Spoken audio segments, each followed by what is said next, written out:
یہ مسند احمد میں یہ حدیث ہے۔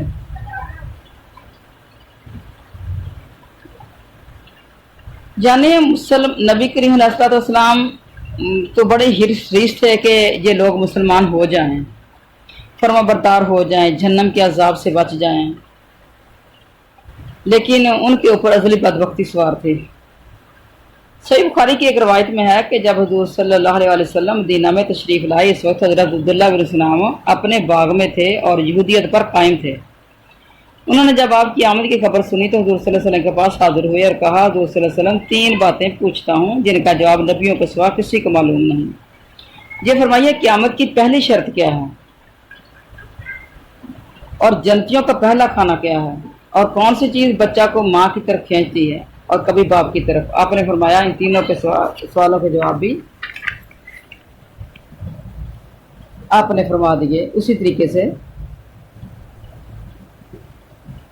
اور پھر آپ نے قرآن پاک کی یہ آیت تلاوت فرمائی کہ قیامت کا تو علم ہے اللہ تعالیٰ کو ہی، لیکن قیامت کی پہلی نشانی یہ ہے کہ ایک آگ ہے جو لوگوں کو پیچھے لگے گی اور انہیں مشرق سے مغرب کی طرف اکٹھا کر دے گی۔ جنتیوں کی پہلی خوراک مچھلی کی کلیجی بطور ضیافت جنتیوں کو دی جائے گی، اور باقی وہی باتیں جو پیچھے بیان کی گئی ہیں۔ یہ بات سنتے ہی حضرت عبداللہ مسلمان ہو گیا اور پکار اٹھے، اشہد ان لا الہ الا اللہ وانک رسول اللہ۔ پھر کہنے لگے کہ حضور صلی اللہ علیہ وسلم یہودی بڑے بے وقوف لوگ ہیں، اگر انہیں میرا اسلام لانا پہلے معلوم ہو جائے گا تو مجھے برا کہنے لگیں گے، آپ پہلے انہیں ذرا قائل تو کیجیے۔ اس کے بعد آپ کے پاس جب یہودی آیا تو آپ نے ان سے پوچھا کہ عبداللہ بن سلام تم میں سے کیسے شخص ہیں؟ انہوں نے کہا بڑے بزرگ ہیں، دانشور آدمی ہیں، بزرگوں کی اولادوں میں سے ہیں، وہ تو ہمارے سردار ہیں، سرداروں کی اولادوں میں سے ہیں۔ آپ نے فرمایا اچھا اگر وہ مسلمان ہو جائیں تو پھر تمہیں اسلام قبول کرنے میں تو کوئی رکاوٹ نہیں ہوگی۔ کہنے لگے کہ وہ کیوں مسلمان ہو جائیں، اللہ ان کو بچا لے اس سے، وہ مسلمان ہی کیوں ہو جائیں۔ حضرت عبداللہ جو اب تک پیچھے چھپے ہوئے تھے باہر آ گئے اور زور سے کلمہ پڑھنے لگے تو تمام شور مچانے لگے کہ یہ تو خود بھی برا ہے، اس کے باپ دادا بھی برے تھے، یہ تو بڑا نیچے درجے کا آدمی ہے، یہ تو خاندانی کمینہ ہے، فلاں اور فلاں فلاں اس طرح کا۔ تو حضرت عبداللہ نے فرمایا حضرت صلی اللہ علیہ وسلم اسی چیز کا مجھے ڈر تھا۔ یہ بخاری کی حدیث ہے۔ یعنی ابھی اسی منہ پہ وہ بات کو مانتے ہیں اور فوراً ہی وہ اپنے الفاظ کو، اپنے بیان کو، اپنی قسموں کو، وعدوں کو، ہر چیز کو پھر فراموش کر دیتے ہیں۔ اس کی شان میں ایک تیسری بات بھی درج ہے۔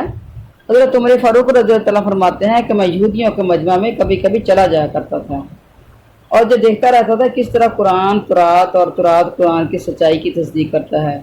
یہودی مجھ سے محبت ظاہر کرنے لگے اور اکثر بات چیت ہو جاتی تھی۔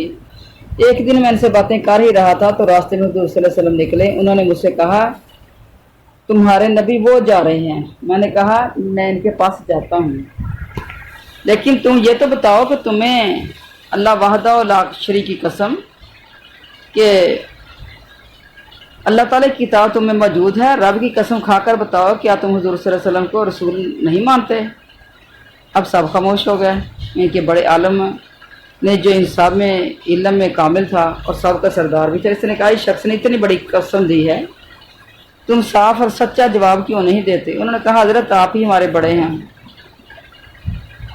تو اس پادری نے کہا سنیے جناب، آپ نے زبردست قسم دی ہے، لہذا سچ تو یہی ہے کہ ہم دل سے جانتے ہیں حضور صلی اللہ علیہ وسلم اللہ کے سچے رسول ہیں۔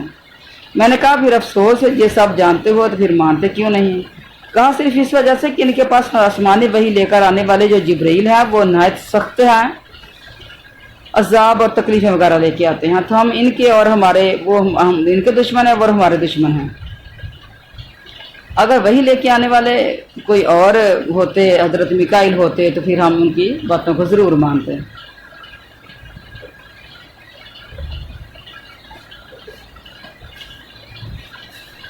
حضور صلی اللہ علیہ وسلم گزر رہے تھے تو فرماتے ہیں حضرت عمر فاروق رضی اللہ عنہ کہ میں حضور صلی اللہ علیہ وسلم کے پاس پہنچا تو آپ نے مجھے دیکھتے ہی فرمایا ابن خطاب مجھ پر تازہ وحی نازل ہوئی ہے۔ میں نے کہا حضور صلی اللہ علیہ وسلم سنائیے، آپ نے یہی آیت پڑھ کر سنائی۔ میں نے کہا حضور آپ پر میرے ماں باپ قربان ہوں، یہی باتیں ابھی ابھی میں یہودیوں سے میری ہو رہی تھی۔ میں تو یہی چاہتا تھا، اس لیے حاضر خدمت ہوا تھا اور آپ کو اطلاع کروں، مگر میرے آنے سے پہلے لطیف و خبیر، سننے والے، دیکھنے والے، باریک بین اللہ تعالیٰ نے آپ کو خبر پہنچا دی ہے۔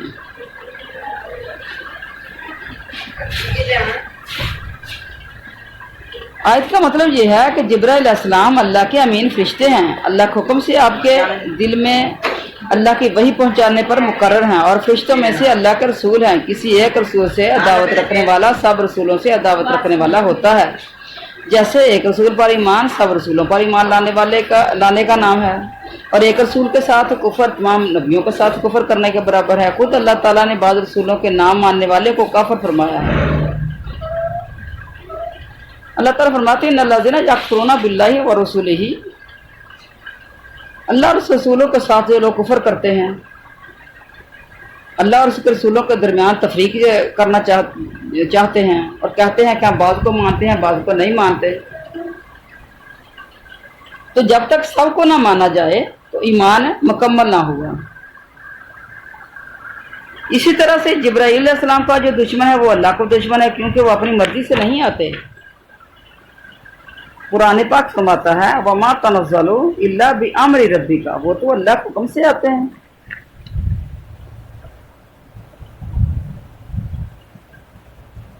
یعنی ہم اللہ کے حکم کے سوا نہیں اترتے۔ جبرائیل علیہ السلام فرماتے ہیں کہ اللہ کے حکم کے سوا نہیں اترتے ہم۔ صحیح بخاری کی ایک حدیث قدسی میں ہے، میرے دوستوں سے دشمنی کرنے والا مجھ سے لڑائی کا اعلان کرنے والا ہے، یعنی یہ فرشتوں کی بات ہو رہی ہے۔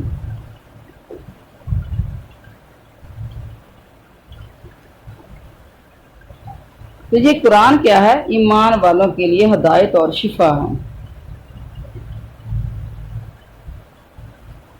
حضرت میکائیل بھی کبھی کبھی انبیاء کرام کے پاس آتے رہے ہیں، جیسے کہ نبی کریم صلی اللہ علیہ وسلم کے ساتھ شروع میں تھے، لیکن ان کا کام پر مقرر حضرت جبرائیل علیہ السلام ہی ہیں۔ حضرت میکائیل تو بارش لے کے آتے ہیں، حضرت اسرافیل جو ہیں وہ سور پھونکنے پر مقرر ہیں۔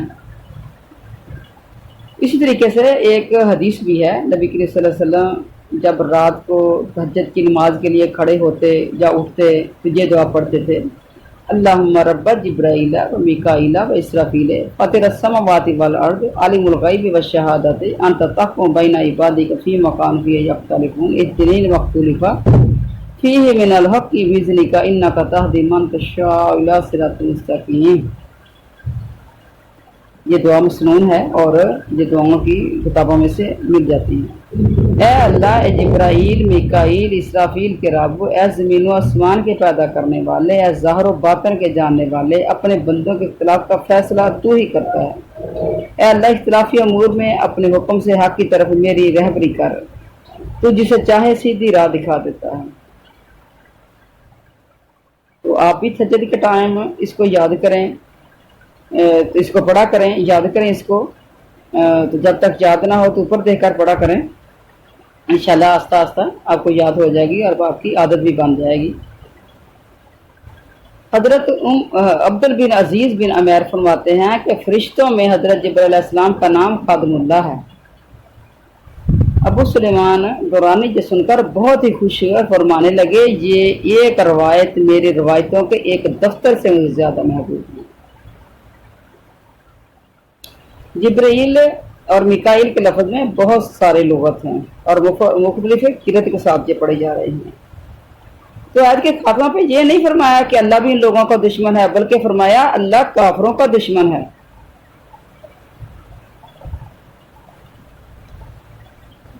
کہا جاتا ہے کہ جس نے اللہ کے دوست سے دشمنی کی، اس نے اللہ سے دشمنی کی، اور جو اللہ کا دشمن ہے اللہ بھی اس کا دشمن ہے، اور جس کا دشمن خود اللہ قادر مطلق ہو جائے، اس کے کفر بربادی میں باقی کیا شبہ رہ گیا۔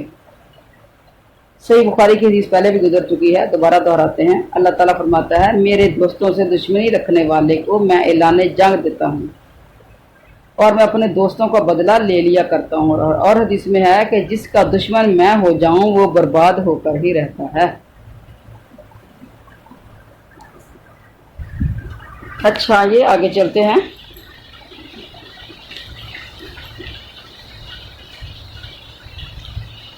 وَلَقَدْ أَنزَلْنَا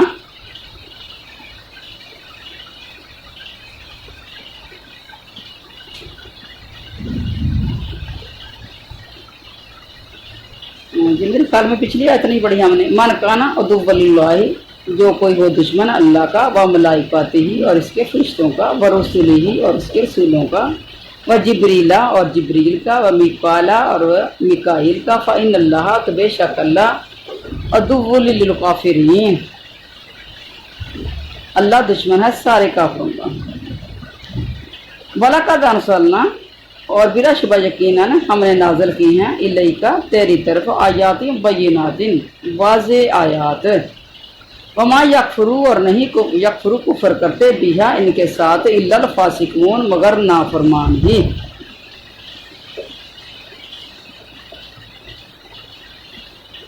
قرآن پاک اللہ تعالیٰ نے نبی کریم صلی اللہ علیہ وسلم کی طرف اتارا ہے، اور جو لوگ اس کا کفر کرتے ہیں، انکار کرتے ہیں، اصل میں وہ لوگ نافرمان، فاسق مطلب ہوتا ہے نافرمانی کرنے والا، فاسق، فساد کرنے والے کو بھی کہتے ہیں مفسدون، فاسق. یعنی یہ فاسق وہ لوگ ہیں جو اللہ کے آیات کو مانتے نہیں ہیں. اوَکُلَّمَا اور کیا جب بھی عہدو انہوں نے عہد کیا، عہدن کوئی عہد بھی، نبذہو تو اسے پھینک دیا، فریقن ایک گروہ نے، منہم ان میں سے، بل اکثرہم لا یؤمنون بلکہ ان کے اکثر ایمان نہیں رکھتے. انہی کی بات ہو رہی ہے کہ جب بھی کوئی عہد کیا انہوں نے تو فوراً اس عہد کو توڑ دیا، پھر انہوں نے ایک نہ ایک جماعت ان کی اسے توڑ دیتی ہے، بلکہ ان میں سے اکثر ایمان سے خالی ہیں. جب کبھی ان کے پاس اللہ تعالیٰ کا کوئی رسول، ان کی کتاب تصدیق کرنے والا آیا، اہل کتاب نے کہ ایک فرقے نے اللہ کی کتاب کو اس طرح پیٹھ پیچھے ڈال دیا گویا وہ جانتے ہی نہیں.